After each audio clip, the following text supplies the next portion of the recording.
Hey there folks, Meteorologist Hunter McCullough here with you for another episode of Beyond the Forecast on our streaming platform here. I wanted to talk to you today more so about a brief lesson here in basic cloud types. So this is not going to encompass all those weird different clouds, for instance like a wall cloud or mammatus clouds, anything like that. I will be doing a separate video talking about those different types and how they form, but this one is going to just basically give you a brief lesson in our main types of clouds, which a lot of you folks have heard of, but maybe you don't know exactly these different subtypes within these clouds. So the first slide here is going to be talking about basically the three main types of clouds that we talk about, that we see the most often in our atmosphere. The first kind here you can see is a cumulus cloud. I'm sure you've heard that name before.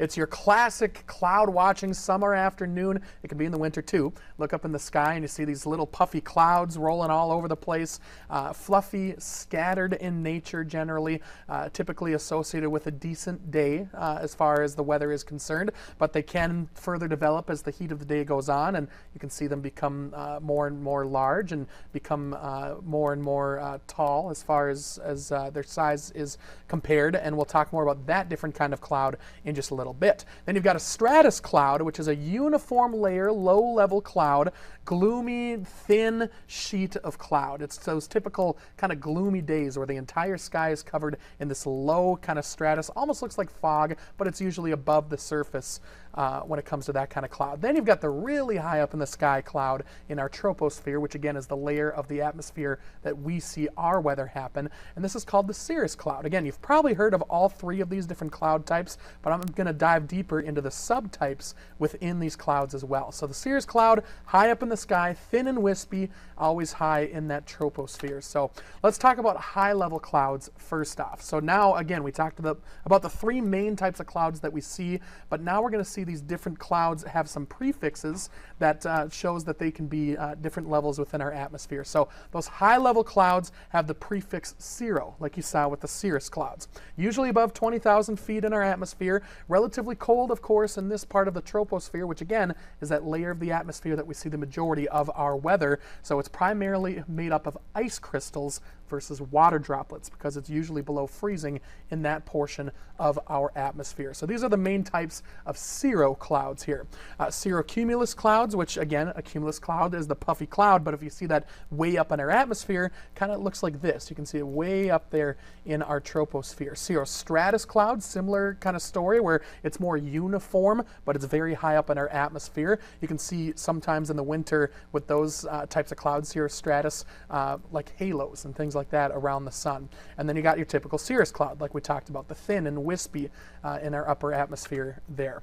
Mid-level clouds typically have the prefix alto, between about 6,500 feet and 23,000 feet, generally made up of water droplets. However, they can be made up of ice crystals depending on the temperature in that portion of the atmosphere. So main types of alto clouds: altocumulus, altostratus clouds, which basically means a mid-level cumulus, a mid-level stratus cloud. And so those are typical examples right there you can see in these two separate photos. Then we have our low-level clouds. Now these aren't given a prefix generally in the low level, and they're usually below about 6,500 feet down to the surface, or pretty close to the surface. Typically made up of water droplets, but this can be different in the winter, of course, when we do have those cooler temperatures. But in the summertime, almost always water droplets down in these low-level clouds. Main types of low clouds, we talked about these three, at least a couple of these.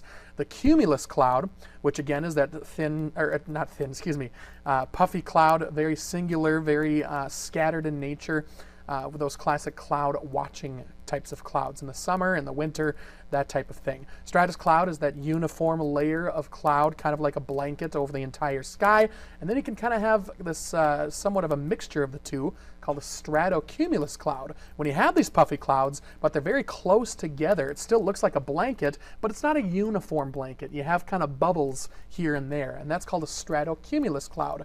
And so that's kind of a hybrid of those two, the cumulus and the stratus cloud.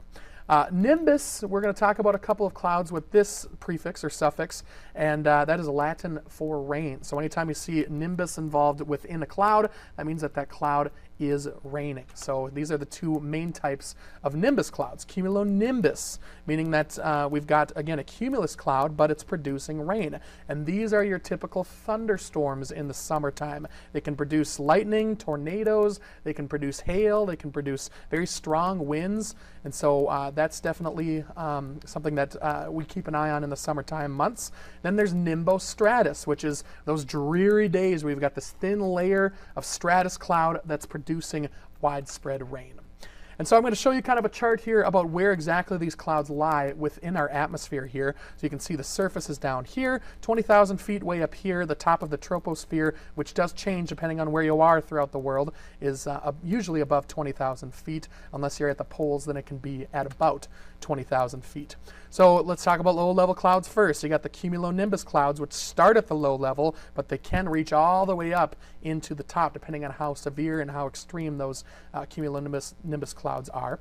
You've got cumulus clouds, which again are those individual kind of bubbly clouds, stratocumulus, and the stratus clouds and nimbostratus clouds as well in those low levels. Mid-levels, you've got altocumulus and altostratus, and then the upper levels, you've got those cirrus, cirrostratus, and cirrocumulus. So hopefully you've got a better understanding now about these different subtypes of clouds with our three main types of clouds as well. And like I said, in a future video, I'll be talking more about some different kinds of clouds that you don't typically see every single day. And be on the lookout for that. But in the meantime, thanks for joining me today, and have a great day.